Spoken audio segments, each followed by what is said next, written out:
Hi everybody. We're going to close out this look at the different parts of the speaking test by thinking about pronunciation, and in this lecture we're going to focus specifically on intonation and sentence stress, two critical parts of the band descriptor requirements for achieving a band 7. Basically, intonation and sentence stress is all about how tone, pitch and stress can change what we mean. Okay, so first of all, let's think about sentence stress and how pronunciation in terms of sentence stress changes meaning. Have a look.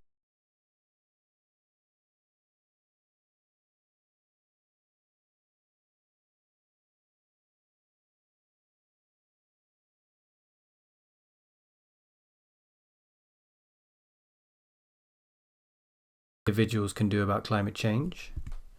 I don't think there's anything individuals can do about climate change. I don't think there's anything individuals can do about climate change. I don't think there's anything individuals can do about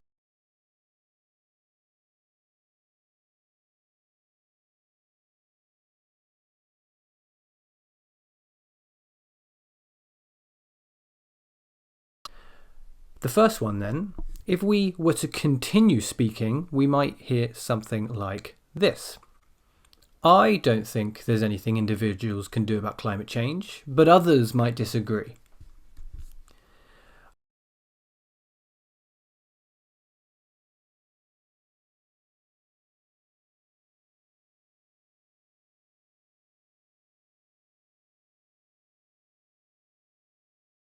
We can do.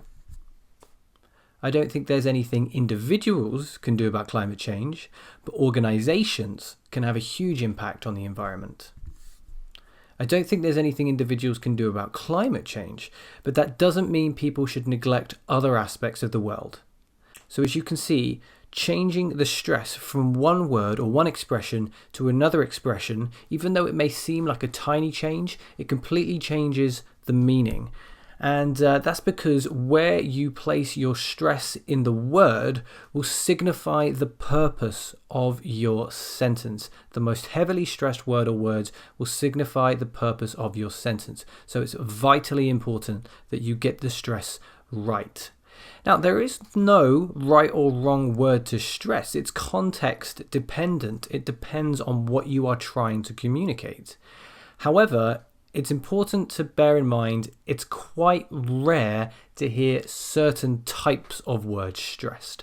So these words here, these type of words are rarely stressed. So you need to make sure that you really need to stress these words before you choose to do so. So prepositions, articles, pronouns, conjunctions, and modal verbs, you can stress these. You notice I did it there with can, the modal verb can. You can stress these words, but they're more rarely stressed. So you need to make sure it's appropriate to stress these words before you do so. Most sentences instead will stress the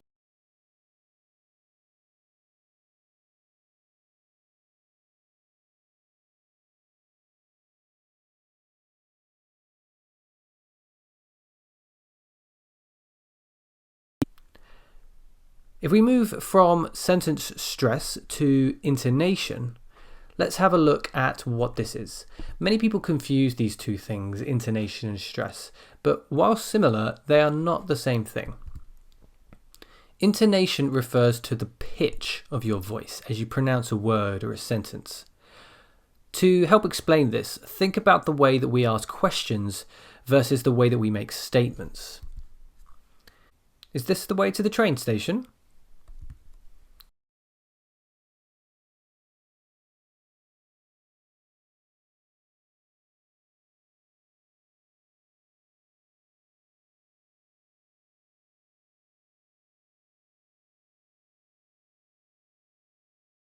When we make that kind of statement. So that's intonation. In terms of IELTS, intonation can play a key role in our answers. Although we're unlikely to be asking any questions in our exam,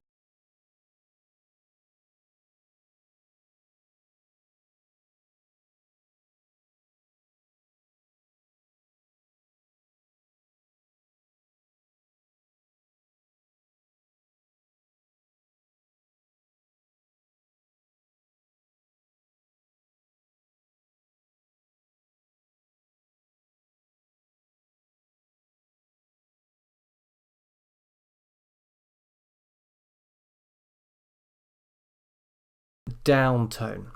This is likely to be the most common of the tones that you use. We use this rhythm in our voice to indicate that we are giving information. Let's have a look at some examples. The most important thing is that children get a good education.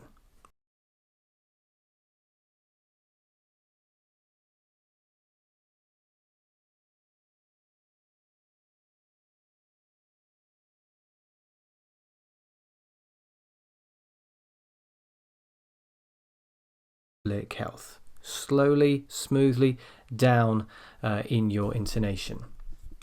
For example, last week I was asked for my opinion in a questionnaire about local business. Questionnaire about local business. Down, smooth intonation, that's the most common one you're going to use. Make sure you're not bouncing around all over the place at the end. So when you're reaching the end of a sentence and it's just a general statement giving information, downwards, smoothly, until you finish.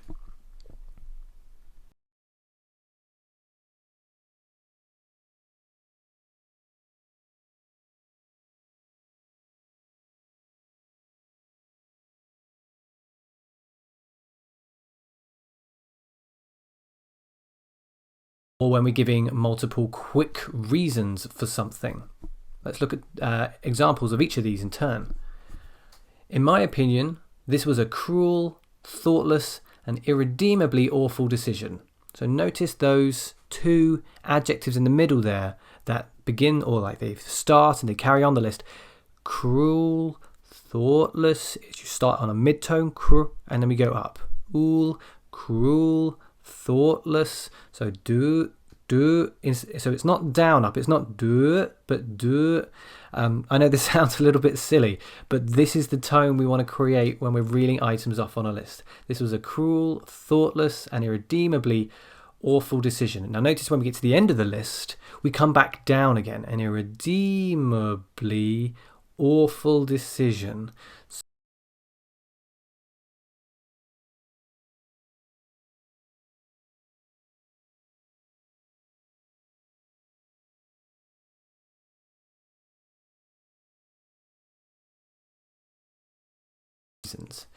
Teaching children to play a musical instrument is important because it improves cognition, increases hand-eye coordination, and develops their appreciation for the arts. Okay, same thing here. Improves cognition, increases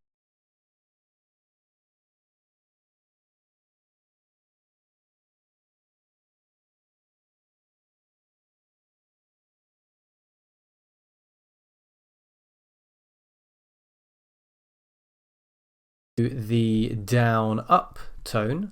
We use this to indicate that we have reservations. So this is a really useful tone when we want to go in a different direction in our answer. So when we're introducing a sense of contrast. And we use this a lot when using words like however or nevertheless, or when we're following a dependent clause with a contrasting independent clause, like we looked at in the previous lecture. Some examples.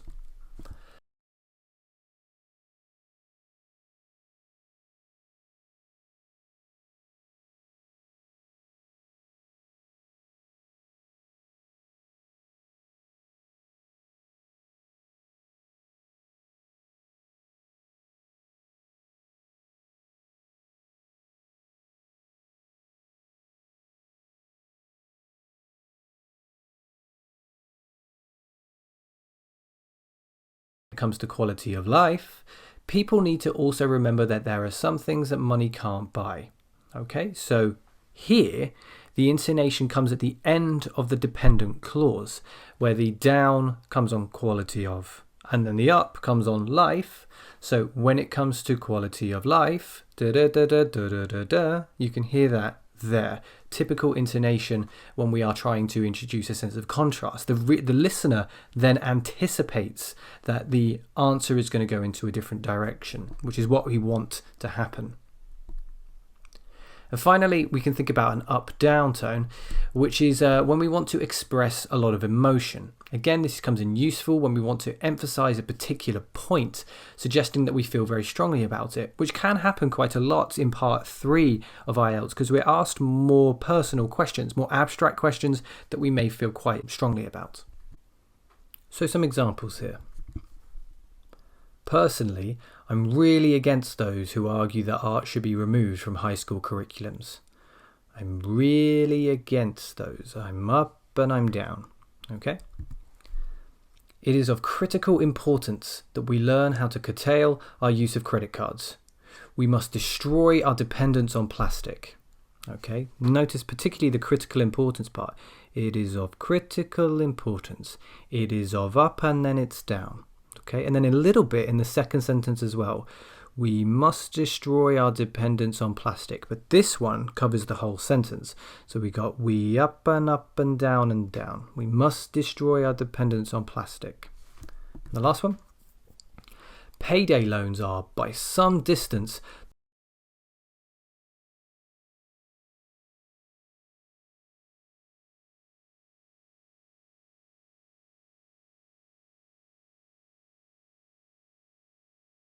So we're not saying the worst thing. It's stressed, but it's not a cross. It's not the worst thing to happen to. It's the worst thing to happen to responsible spending in this country for years. So up and down. The worst thing. We up and down. Okay? You could even use it on by some distance. But by some distance could also have like an across and up tone to indicate that you haven't finished with your thought yet. So by some distance, the worst thing, or by some distance, the worst thing. So intonation can be varied. You can use it in a number of different ways. It's not like there is always just one appropriate type of intonation, but at the same time, there will be times where particular kinds of intonation will seem strange or out of place. So you need to make sure you're using your tones and pitches appropriately. So we're just going to look at a model answer of a question now. And the reason we're looking at this is because I just want you to read the answer out yourself and consider how you would use your intonation and which words you would stress as you answer this question. You may, as always, want to just answer this question yourself, first of all, just as a little bit of practice. But we're looking at the question, some people say that food in an expensive restaurant is always better than food in a cheap restaurant. Would you?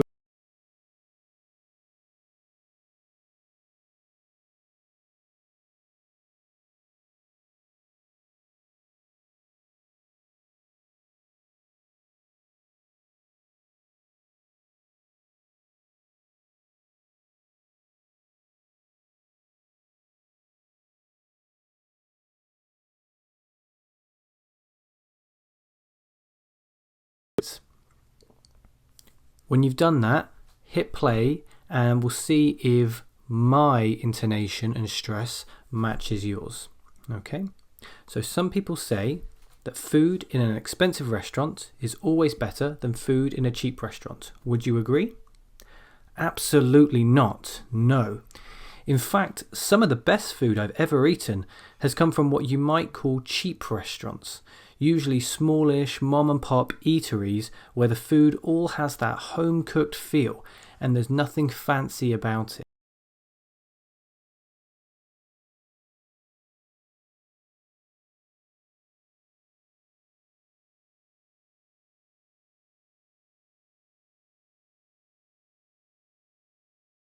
Warm, high quality food at very low prices and in very large portions.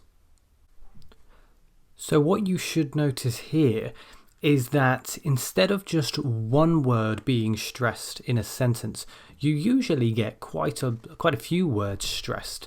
And it's almost about paying attention to the unstressed words that's very important, because those unstressed words can all sort of be joined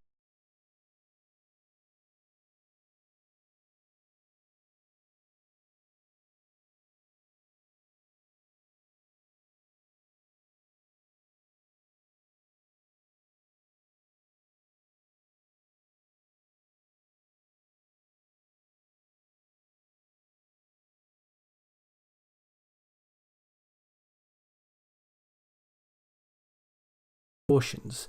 And here they're almost like there's a unit of a stressed expression rather than one word.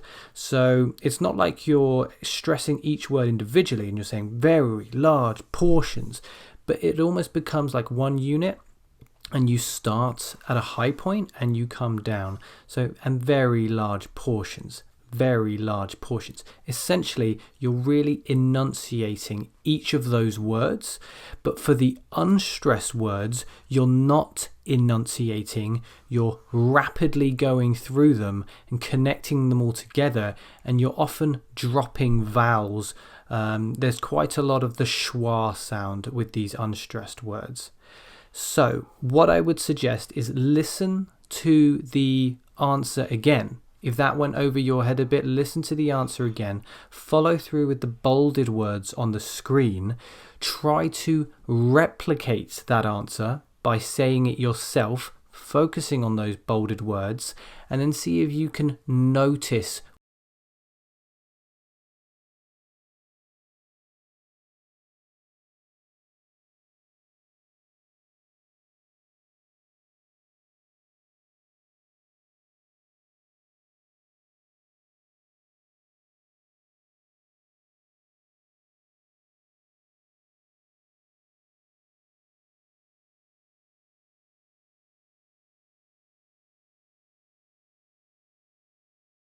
run through of an entire IELTS speaking test.